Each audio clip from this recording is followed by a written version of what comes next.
Addiction is not just a medical disease, it's a disease of the brain. And it's because you derailed it with these substances before your brain is developed. And before that trifecta, addiction starts with trauma, and David sure had that.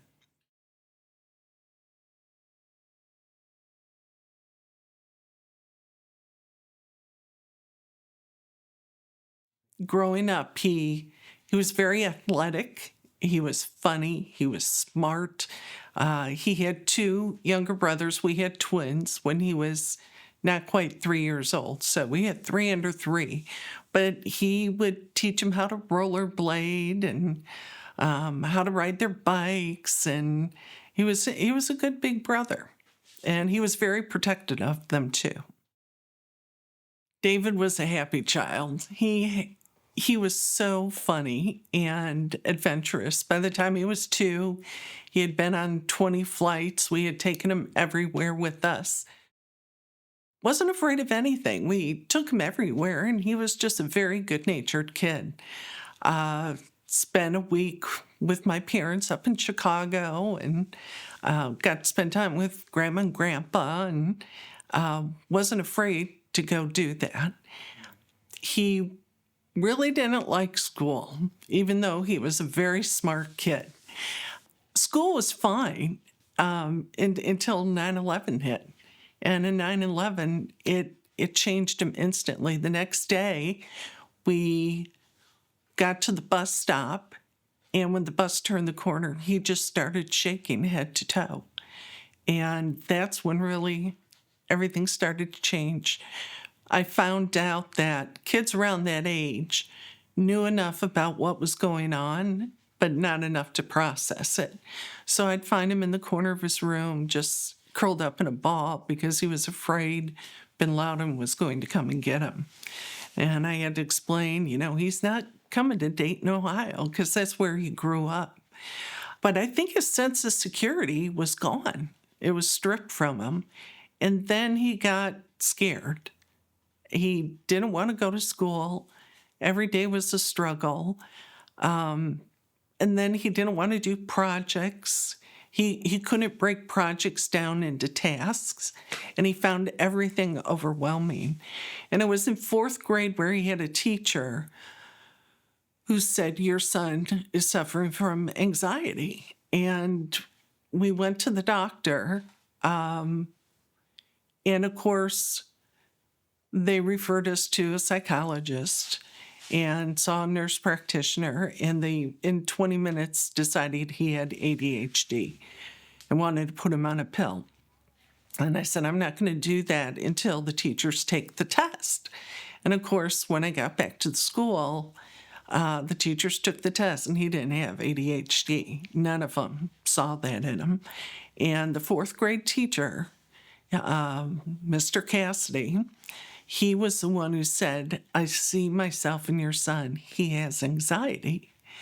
So he ended up on an antidepressant, a very low dose, which, there's risk associated with that, but it helped him. And then in middle school, it stopped helping, and it was because he was growing, so we had to up the dose. But in middle school, we still had trouble getting him to school. He would wear cargo shorts, and he would put plastic bags in his pockets because he was afraid he was going to throw up, which of course he never did. And I found out that that was called edemophobia, the fear of vomiting. So after 9/11, even when he was in elementary school, I started taking him to a psychiatrist and a child therapist, trying to process, that trauma, because really that was trauma. And I just don't think they were able to crack the code for him. We went to therapy a lot, and it really didn't do the trick for him. And then when middle school was over, he didn't want to go to high school. He wanted to go to high school at his middle school. And I didn't understand why. So, of course, on the first day of high school, I had him all prepared. He had his clothes picked out, he had his stuff set aside. He had gone to the high school to walk classes, so he was comfortable and he did that with friends. On the morning of high school, I woke up to wake him up, and I went into his room and pulled the covers back, and he was gone. He had put his pillows in his bed, and he had disappeared. And so this is like 6:30 in the morning. So I called some of his friends, seeing if they knew where he was. Nobody knew. And then I finally got a call from one of his friends and said he was sleeping on the trampoline in his backyard. So I went there, and he wouldn't get in the car. I found him walking alongside the road because he was afraid I was going to take him to school. And I said, Dave, if this is causing you this much anxiety, I'm not going to take you to school today. And I took him home. And I took him to the psychiatrist we were seeing at the time. They prescribed some medication. So the second day of school, we had a friend sleep over. They were going to ride their bikes together so he could do something physical and kind of keep his mind off it. And before school started, I get a call, and his friend said David's chain broke and he's having a meltdown. So I had to go pick him up, threw his bike in the car, and he was just sobbing. So he didn't go to school. We ended up back at the psychiatrist, and they gave him a different medication because psychiatrists are like, here, take this pill. Next time you go see him, how do you feel? I really don't think they know what those drugs are doing to kids. And you go see one therapist or psychologist or psychiatrist, and he's got ADHD. Went to one, he's bipolar. They have all these labels because if you look at the symptoms, they're all very, very similar, and they give you a pill. How do you feel? So the third day of school, we went to have a meeting. They called him out of class, and they said, Dave, how do you feel? And he was like, fine. He was so drugged on this new medication, he was a zombie. And so I took him off that because that's not our kid. That's not the way to deal with it. In middle school, something changed more than, what I've already described. And it was on picture day. And I could show you 7th grade picture and 8th grade picture. He wore the same shirt. I said, you wore that shirt last year. I don't care. That's the shirt he was going to wear. And 7th grade, happy. 8th grade, no life. And so I asked him, I said, has somebody touched you? And I could tell by his reaction I might be onto something.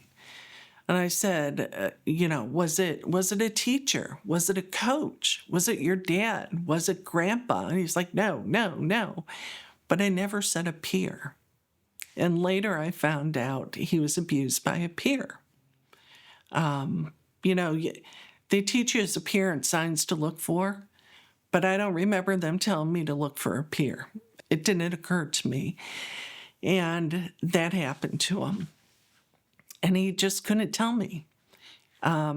He felt so much guilt, so much shame. He was a big kid. How could I let this happen? And the kid who did it had suffered the same abuse when he was a child. And I think he groomed him. And I just didn't see it. I missed it. And that was the second significant trauma that he suffered, growing up. So in high school, we got him through high school. The teacher said I worked harder than he did, but we got him through high school. He graduated.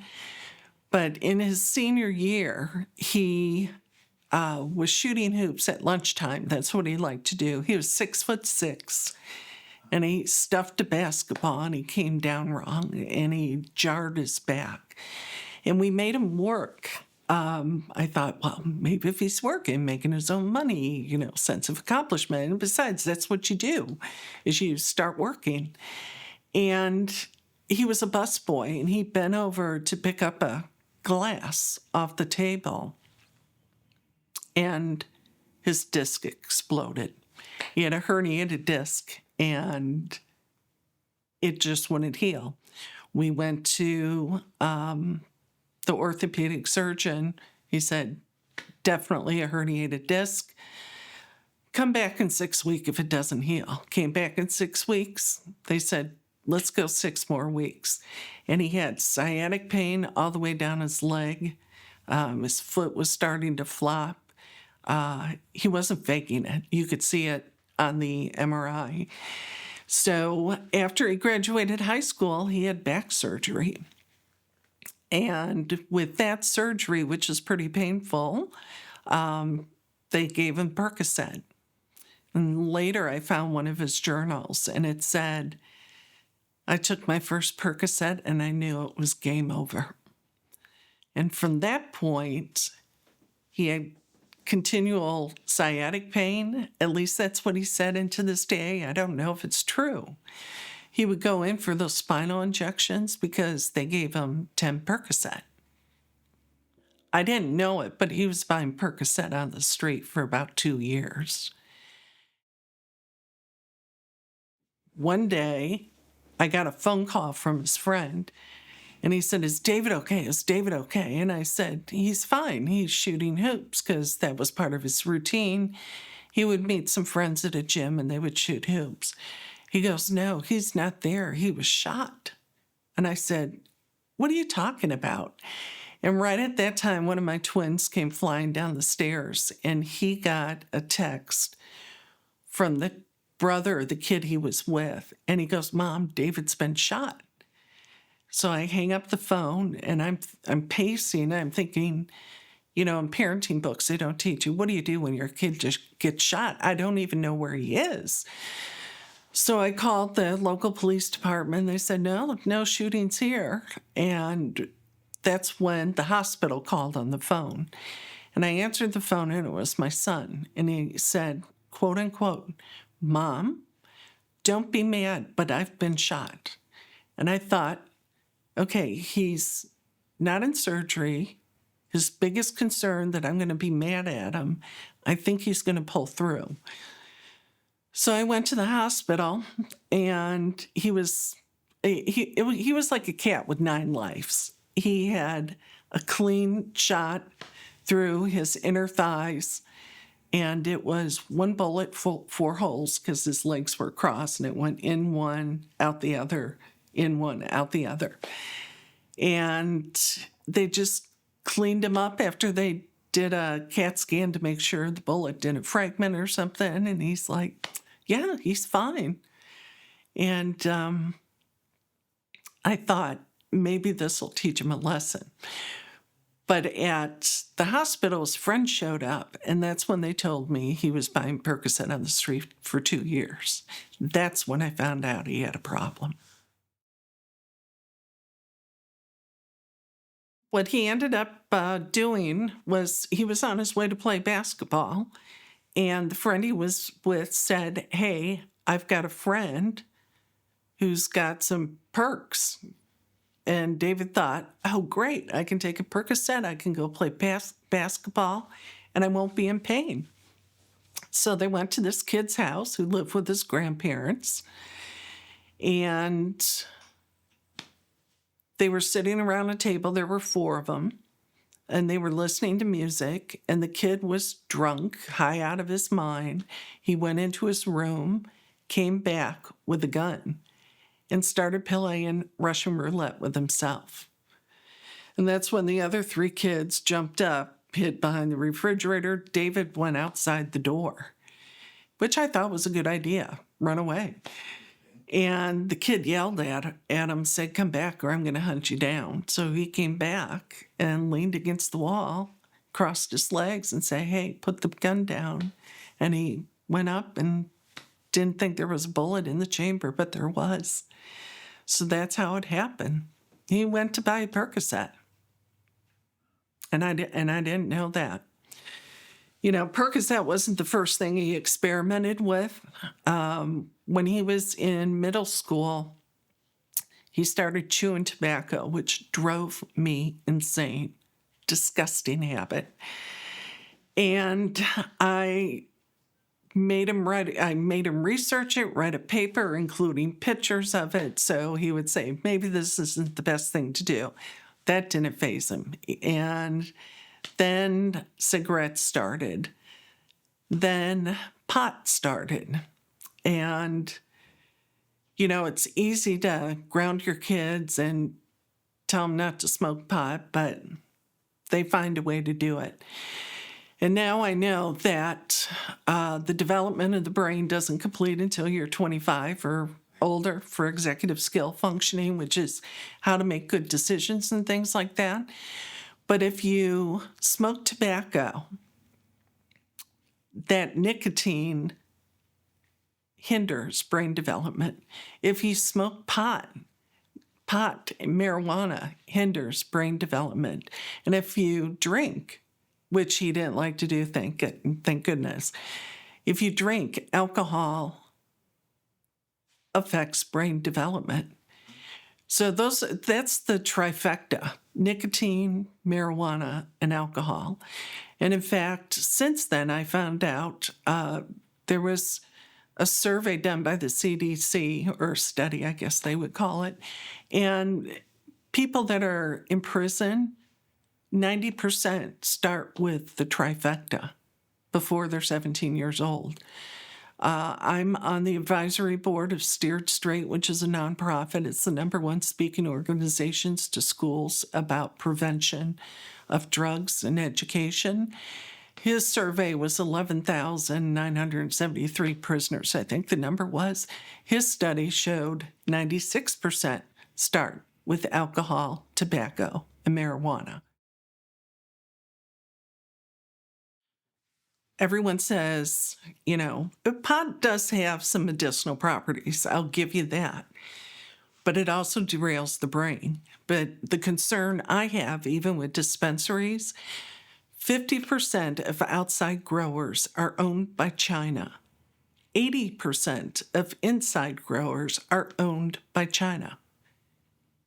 And they use the pesticides and the chemicals on their plants that were in Roundup. Paraquat. It's paraquat. That is in the pot that you're smoking, that you buy from a dispensary. Look up paraquat. 80% of inside growers are owned by China. I wouldn't trust what China is going to do with that distribution channel. Weed has, in fact, in Dayton, Ohio, there was a 54-year-old man who was a casual smoker, got it from his normal dealer. And his wife found him in the garage because it had fentanyl in it. Nothing is safe anymore. The DEA will tell you counterfeit pills that you're buying on the street, 80% of those are contain fentanyl. Right. Well, actually, the number of deaths, not just from fentanyl, because it's a little less than the overall, was over 110,000 last year. Over 70,000 is from fentanyl. That's like 2 plane crashes a day. And we're not doing anything about it. For the first time, we're starting to see where the cartels are now considered terrorist organizations. And it wasn't until 2017 when fentanyl, or the opioid crisis, was declared a national emergency. So we're starting to see those things. But 2017 was the year my kid died. You trust the doctors. And I consider myself an educated consumer, but I just didn't know that opioids were so addictive that that was going to lead him to heroin down the road. Because after 2 years of buying Percocet on the street, he started using heroin. Fortunately, he was a needle phobic, but he smoked it and he snorted it. That's how he took heroin. It's cheaper. That's why people that are on pharmaceuticals with addiction end up on heroin. And Dayton, Ohio, in Montgomery County, was the capital of the opioid epidemic. And the pharmaceutical companies met with the medical community when they started cracking down on the pill mills and said, you're about ready to have a heroin epidemic. They knew. And that's the crazy thing. These pharmaceutical companies knew. Actually, if you watch some of the debates, and I think it was the debate with Trump and Biden, and there was a question asked about fentanyl, and you could tell Biden was clueless about it, didn't answer anything. Trump didn't know enough about it, but now Trump knows enough about it, and some of that might have come from J.D. Vance because of his background, which is Middletown, Ohio, which was 20 minutes from where we lived. He knew. Before I tell you how he died, I'd like to tell you a little bit about his rehab story. He ended up going to rehab in Utah.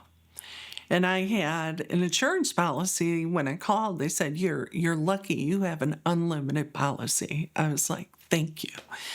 So we sent him to Utah in December, and insurance paid for that. Then I paid my $6,000 deductible, and as soon as that ran out in January, they said it's no longer medically necessary, and they stopped. Well, this is a 3-month program.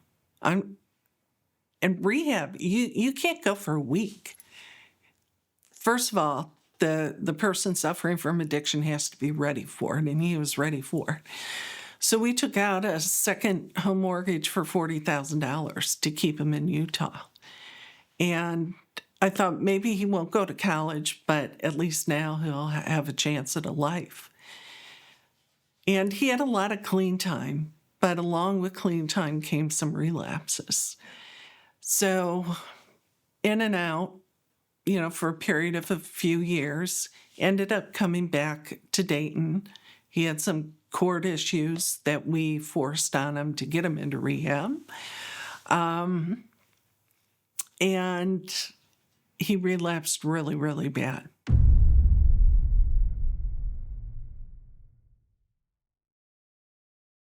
So he had found a place down in Florida. So they flew him down, and he went into the program down in Florida. Same thing. He had a lot of clean time, a few relapses, a little bit of in and out. But he got to 6 months clean, and at 6 months, they kick you out of sober living. And he got an apartment with a friend of his from sober living. He moved in on a Monday. And so I flew down on Friday to make sure he had what he needed. That's what mom does. Make sure, put a little mom's touch on the apartment, maybe buy him a nice comforter for a little, nicety or whatever. And when I got to Florida, I was so excited to see him. He wasn't where he was supposed to be, and I just had a lump in my stomach. I kept calling his phone, no answer, no answer, no answer. I went to where he worked. He didn't show up for work. I said, that's not like him. He goes, I know.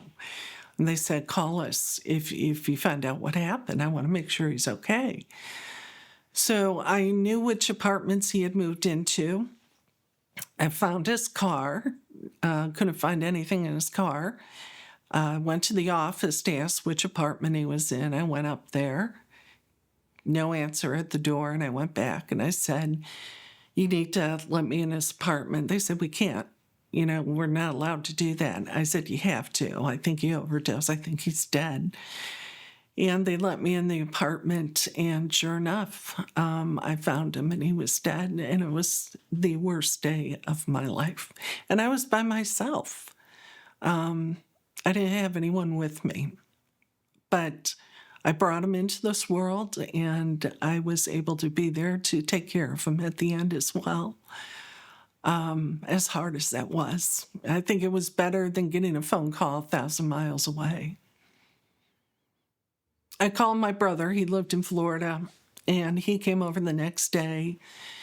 And my husband flew down to meet us at night. My brother met me at the funeral home. I was already there making arrangements for him to be cremated. And I know a lot of people question God when this happens, but I think God had a hand in it. I think God knew David was going to continue to suffer, and he saved him from that. And that's the only way I can be at peace about it. The police knew from the phone records who he bought from. They not only knew who he bought from, he was on their radar. But they couldn't do anything about it because the law to prosecute dealers for the death of fentanyl poisoning, because David didn't have any heroin in his system. It was 100% fentanyl. He didn't have a chance. But there was nothing they could do legally about prosecuting the person that sold it. And I was able to let that go pretty quickly, even though other people were going to die because that person was still selling. Because it's not going to change what happened to David. And in the end, that individual will get what's coming to him. So I was able to let that go pretty quick. Because if I wasn't able to, I think that would really bother me. Oh, I was an investigator during this whole thing. When he was in Dayton, I would tell him, it's the same dealer he bought to before. And it's the same dealer I told you about before. And they're like, do you know where he lives? I said, yes. He showed me where his dealer lived. And he said, where is it? I said, I don't know. So after I got off work in my work clothes, I'm down there driving on the east side of Dayton, up and down the street till I found his house and was able to report back. And my son said, never go there because, he's got it wired with all the cameras and he's got all the guns and everything like that. But yeah, I've gone dealer hunting for the local cops. I'm on the advisory board of Steered Straight. It's a nonprofit out of Tennessee. It was founded by Michael DeLeon when he got out of prison because he decided he was going to dedicate the rest of his life making sure kids didn't turn out like him. I met him at a DEA family summit in Florida. I've helped him with strategic plan and trying to get the message out to as many youth as possible. Because when you think of a triangle, you've got one leg of the triangle is law enforcement. So that's trying to stop the supply, prosecuting dealers, all that. Then you have rehab, which is helping people who are afflicted with addiction. But we've got to stop this, and the only way to stop it, because there will always be supply. Maybe not as much as we have now, but it's going to be impossible to get that to zero. We have to accept that. But with prevention and education, we can help kids make better choices. If you think about it, back in the 80s, when Nancy Reagan started the Just Say No, we lost 3,000 people. We're up to 110,000. We've got to get this out to the schools. And there was abatement money, opioid abatement money. It was over $10 billion that came from the pharmaceuticals that the government gave to each state, and each state trickles it down. But I don't think schools really know what to do with it. Steered Straight knows what to do with it, and their program is very effective. So that's where my energy is. I've spoken to groups of teachers and will be speaking to students and doing everything I can to get that message out to as many kids as possible. And it's not just the message of education, it's teaching them if you're at a party and somebody offers you something, give them the words to say to get them out of that with all the peer pressure. And he's got entire curriculum through Steered Straight that will help these schools. And I'd like to see that done on a national level. So that's where I'm at with it. I used to speak to rehab groups, family members of people visiting loved ones when I was in Dayton. I did that as part of the work I did. And I was also very involved with Nar-Anon. So anybody watching this that has a family member, loved one, friend, whoever, suffering from addiction, get involved with Nar-Anon. It's for friends and family of those suffering with addiction because it teaches you a lot. It teaches you about the difference of helping and enabling and drawing boundaries and let go and let God. And quite honestly, all the work I did getting healthy in Nar-Anon when David was alive, the more I did that, the better he got in his recovery, because addiction is a family disease. So you got to treat yourselves as well as the one who's suffering. And it prepared me for what I knew was a very real outcome, which unfortunately happened on June 30th of 2017 for David. There's one thing I want to tell you about. It's a special memory. This is the only present David ever gave me, and he gave it to me when he came home for a visit on Thanksgiving.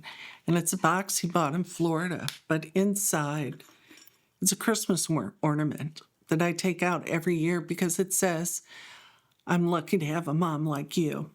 And I cherish this.